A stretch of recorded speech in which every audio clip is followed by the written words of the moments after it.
رسول پاک صلی اللہ علیہ وسلم کا ایک فرمان ہے مصنف عبد الرزاق میں، یہ حدیث آپ نے آج یاد رکھنی ہے۔ نبی پاک صلی اللہ علیہ وسلم نے فرمایا کسی آدمی کے نماز اور روزے سے متاثر نہ ہونا، پہلے دیکھ لینا کہ وہ امانت دار ہے کہ نہیں۔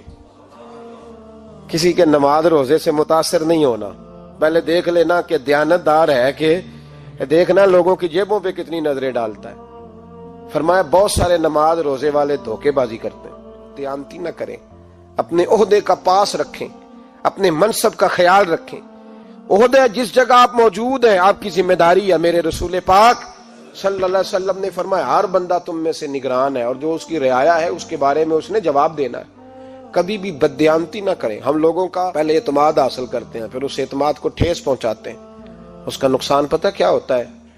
دنیا میں سب سے کمزور شخص وہ ہوتا ہے جس پر کوئی اعتبار نہیں کرتا۔ جس کا اعتماد ضائع ہو جائے وہ آدمی بکھر جاتا ہے۔ کبھی بھی دھوکہ دہی کی پالیسی نہ بنائیں۔ ہم لوگوں سے مفادات لینے کے لیے اپنے رویے میٹھے کرتے ہیں، اور جب کام نکل جاتا ہے پھر ہمارے رویے بدل جاتے ہیں۔ یہ دھوکہ ہے، یہ بددیانتی ہے۔ اس کو اللہ رسول نے پسند نہیں کیا۔ میرے نبی پاک علیہ السلام نے فرمایا جس میں 3 باتیں پائی جائیں وہ تو منافق ہے۔ اگرچہ علماء کہتے ہیں یہاں منافق اعتقادی مراد نہیں، منافق عملی مراد ہے، لیکن حضور نے فرمایا منافق ہے۔ یا رسول اللہ کون؟ فرمایا وہ بندہ جب بات کرے تو جھوٹ بولے، جب وعدہ کرے تو مخالفت کرے، جب امانت رکھی جائے تو بددیانتی کرے، یہ تو بندہ منافق ہے۔ حضرت ابو نور علیہ رحمہ نے لکھا ہے، فرماتے ہیں محمود غزنوی کا دور تھا تو ایک آدمی محمود غزنوی کے پاس نا اپنا کیس لے کے آیا، مدعی بن کے آیا۔ اس نے کہا بادشاہ میرا کیس بڑا نرالا ہے۔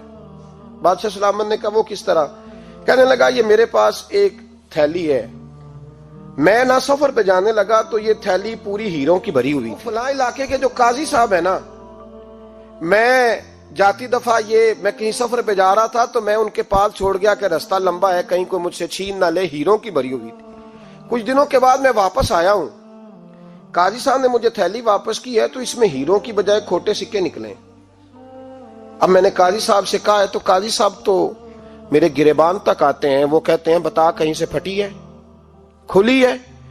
وہ جس طرح ٹانکے لگا کے تو نے سی تھی اسی طرح لگے ہوئے ہیں کہ نہیں؟ تو حضور لگے بھی بالکل اسی طرح ہے، نہ پھٹی ہے نہ کھلی ہے۔ اب میں لٹ گیا ہوں، میری کل عمر کی کمائی ضائع ہو گئی، کھوٹے سکے کہاں اور ہیرے کہاں؟ تو مہربانی کریں، اور آپ کی بارگاہ میں اللہ رسول کے نام پر حلف دیتا ہوں کہ میں ہوں بالکل سچا۔ محمود غزنوی کہنے لگے تو جا، تھیلی چھوڑ جا، اور جب میں تجھے بلاؤں گا پھر دوبارہ آنا۔ شخص چلا گیا۔ محمود غزنوی اٹھے، دربار برخاست کیا، لوگوں سے کہنے لگے چلے جاؤ، میں 3 دن کے لیے سیر کرنے جا رہا ہوں، 3 دن کے بعد لوٹوں گا۔ اکیلے جب رہ گئے نا محمود دربار میں تو محبوب نے چھری منگائی۔ وہ جس تخت پہ بیٹھتے تھے وہاں گدا بچھا ہوا تھا، یہ گدا پڑا ہے نا، وہ گدا بچھا ہوا تھا۔ محمود نے چھری کے ساتھ اس کو پھاڑ ڈالا اور چھری جیب میں رکھی، نکل گئے۔ کہنے لگے میرے بعد کوئی میرے دربار والے احاطے میں داخل نہ ہو۔ محمود چلے گئے۔ اب وہ صفائی کرنے والا جب آیا نا، اس نے آ کے دیکھا تو گدا تو پھٹا ہوا ہے۔ اس نے شور ڈال دیا، پہرے دار بھی آ گئے، فلاں صاحب بھی آ گئے، فلاں صاحب۔ اس نے کہا او خدا کے بندو، اس کا گدا پھٹ گیا ہے، وہ تو مار ڈالے گا۔ اس نے کہا تھا سوائے صفائی اور نگرانی والے کے دوسرا آئے کوئی نہ، اور یہاں آیا بھی کوئی نہیں، پہلے دن ہی پھٹا ہوا ہے تو لٹکا دے گا سب کو، کیا کریں؟ شور ہو گیا، سارے دربار کے ملازمین اکٹھے ہو گئے۔ ایک بندہ بولا، کہنے لگا فکر نہ کرو، میں کیسے بندے کو جانتا ہوں، اس طرح سیے گا کہ جس نے پھاڑا ہوگا اسے بھی پتہ نہیں چلے گا کہاں سے پھٹا تھا، ایسا بہترین رفو کرے گا کہ پتہ بھی۔ اس نے کہا یار ہم سارے 1 مہینے کی تنخواہ دیتے ہیں، تو بندہ بلا۔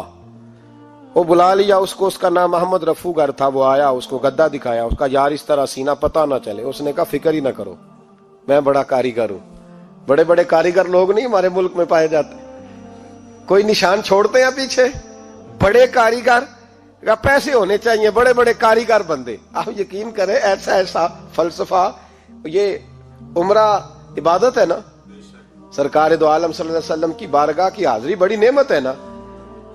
تو سعودی گورنمنٹ نے پابندی لگا دی، خیر ان کی بھی زیادتی ہے، اس طرح کی پابندیاں شریعت اسلامیہ میں جائز نہیں۔ اللہ کے گھر مسلمان جب چاہے جا سکتا ہے، لیکن وہ کہتے ہیں جی 2000 ریال دے جس نے 2 سال بعد بھی آنا ہے۔ انہوں نے پابندی لگائی تو ہمارے ایجنٹوں نے بھی کئی خاص ٹریننگ حاصل کی ہوئی ہے، پتہ نہیں کہاں سے سیکھ کے آئے، انہوں نے بھی رستہ نکال لیا۔ ایک صاحب سے میں نے کہا کہ جناب وہ 2000 ریال لگ گیا تو کیا کرنا ہے؟ کہنے کوئی مسئلہ نہیں، پاسپورٹ نواں بنوا لو، گنجائش ہے، یعنی ہر شے کا حل ہے۔ وہ میں نے کہا یار اب عمرہ کرنے جاتے وقت بھی بندہ دھوکہ دے کے جائے، اللہ کے گھر جاتے وقت بھی اس طرح کی حرکت کرے، کیا حال ہو گیا؟ ہر چیز کا لوگوں نے حل نکال لیا، ہر چیز کا لوگوں نے سٹائل بنا لی۔ ایسا نہ کریں، یہ درست نہیں۔ احمد رفو گر کہنے لگا اس طرح سیوں گا کہ پھاڑنے والے کو بھی پتہ نہیں۔ ان کا پیسے لے یار تو سی دے۔ اس نے سی دی، اگلے شام ہی لا کے بچھا دیا گدا۔ تیسرے دن بادشاہ سلامت آئے، آ کے پہلی نظر گدے پہ ڈالی، اس نے بلایا سب ملازمین کو، کہا کس نے سیا ہے؟ کہا جناب کیا ہوا؟ کہا یہ پھٹا ہوا تھا۔ کس نے؟ کہا نہیں پھٹا ہی نہیں۔ وہ کہنے لگے بنو بات میں خود پھاڑ کے گیا تھا، تو بتاؤ صحیح سیا کس نے ہے؟ کہا جناب آپ پھاڑ کے گئے تھے تو بتایا کیوں نہیں؟ فرمانے لگے اسی لیے تو بتایا نہیں تھا کہ تم خود تحقیق کر لو، بلاؤ بتاؤ سیا کس نے۔ تو بلا لیا، احمد رفو گر آ گیا۔ اس کو جب بلا کے سامنے بادشاہ کھڑا کیا، کہا بھئی تو نے سیا ہے؟ کہنے لگا حضور آپ کے سارے ملازم کٹھے ہو کے آئے تھے، میری غلطی کوئی نہیں۔ کہا نہیں یار تو بڑا کاریگر ہے، میں نے اپنے ہاتھ سے پھاڑا تھا پر مجھے بھی نہیں پتا چل رہا کہاں سے پھٹا تھا۔ اچھا یہ بتا یہ تھیلی جو ہے یہ بھی تو نے سی تھی؟ اس نے کہا جی آپ کے خادم کا ہی کارنامہ ہے، وہ فلانے علاقے کے قاضی صاحب آئے تھے، اس میں سے ہیرے نکال کے تو کھوٹے سکے بھرے تھے، تو مجھے بھی تھوڑا سا حصہ ملا تھا۔ محمود نے سارے گواہ بھی اکٹھے کر لیے، ثبوت بھی اکٹھے کر لیے۔ پھر قاضی کو بلایا، پہلے سارے ثبوت اور گواہ کیس حل کر لیا۔ پھر ہمارے ہاں یہ حال ہوتا ہے کہ مدعی 2-3 ہفتے کے بعد خود ہی ہاتھ باندھ جاتا ہے، کہنا تسی میری جان چھڈو، مجرم پھڑو پاوے نہ پڑھو۔ وہ کہتا ہے مجھے معافی دو، میں رہا۔ ظلم ہے نا، ظلم، یہ زیادتی ہے کہ جو بیچارہ اتنے سوال مجرم سے نہیں ہوتے جتنے مدعی سے ہوتے ہیں۔ اب یقین کریں اتنے سوالات ہوتے بیچارہ ہف جاتا ہے۔ یہ طریقہ درست تو نہیں، ایک لٹ گیا اور دوسرا طرح طرح کے سوالوں کے جواب دیتا پھرے بیچارہ۔ سارے ثبوت اکٹھے کر کے قاضی صاحب کو بلایا، تنہائی میں لے جا کے محمود غزنوی نے کہا قاضی صاحب آپ سے غلطی ہو گئی، غریب آدمی تھا، وہ لٹ گیا ہے، اس نے تو بڑی مشکل سے کچھ ہیرے جمع کیے تھے اور اس کی کل کائنات تھی، تو آپ اس کا مال اسے دے دیں، بات ختم۔ قاضی صاحب کہنے لگے آپ مجھ پہ الزام لگا رہے ہیں، سوال ہی نہیں پیدا ہوتا۔ آپ میری داڑھی دیکھیں، آپ میرا اعزاز دیکھیں، دنیا جانتی ہے میں اس کا۔ قاضی صاحب انسان بھول ہی جاتا ہے، بندہ بھول جاتا ہے، غلطی ہوگی، مال نے کہا نہیں سبق۔ کہا میں تنہائی میں پوچھ رہا ہوں، میں اس وقت پوچھ رہا ہوں جب دوسرا موجود کوئی نہیں، آج توبہ کر لے، میں کچھ نہیں کہوں گا، تو میری زبان پہ اعتبار کر، تجھے پتا ہے میں جو کہتا ہوں اس پہ عمل بھی کرتا ہوں، باز آ جا۔ پر قاضی نے کہا نہیں میری غلطی کوئی نہیں۔ محمود نے پھر بڑے دربار میں بلا لیا، مجمع عام میں۔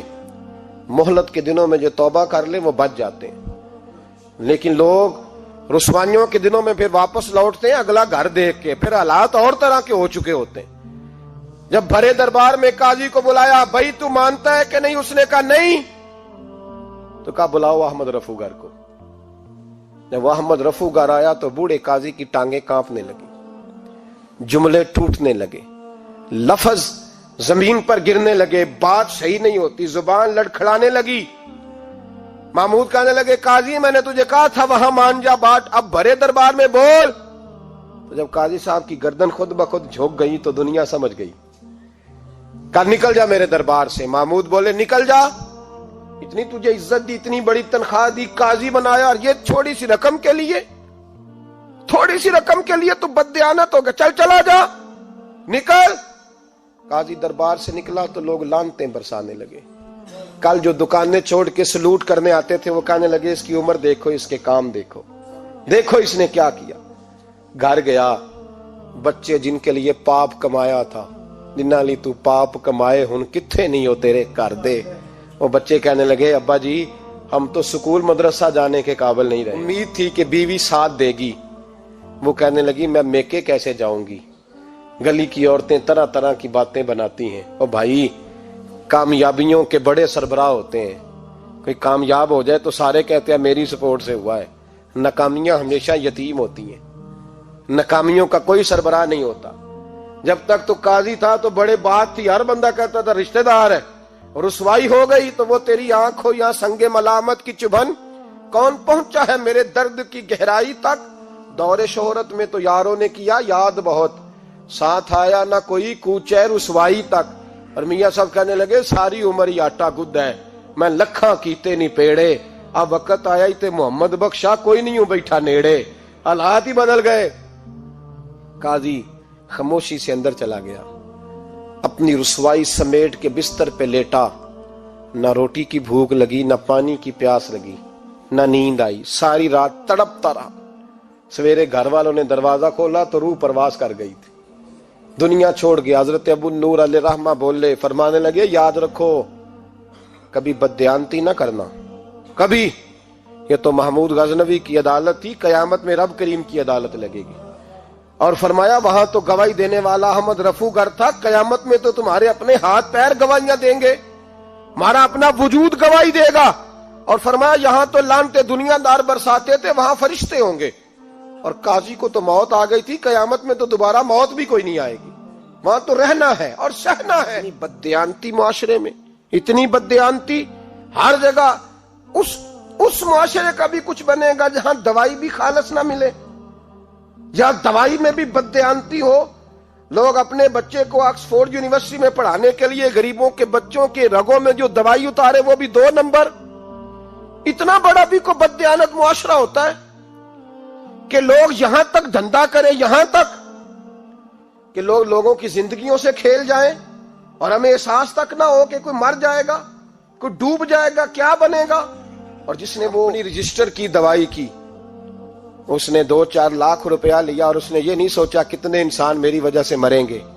قتل صرف یہ تو نہیں ہوتا گولی مار کے مار دینا، لوگوں کی زندگیوں سے لوگ کھیل جاتے ہیں، لوگ تباہی کر جاتے ہیں، لیکن بددیانتی سے باز نہیں آتے۔ میرے رسول پاک علیہ السلام کے غلاموں، نبی پاک صلی اللہ علیہ وسلم نے ذرا سی بددیانتی، اور صحابہ کا یہ مزاج تھا، اتنی سی بھی کبھی ان سے غلطی ہوتی تو تڑپ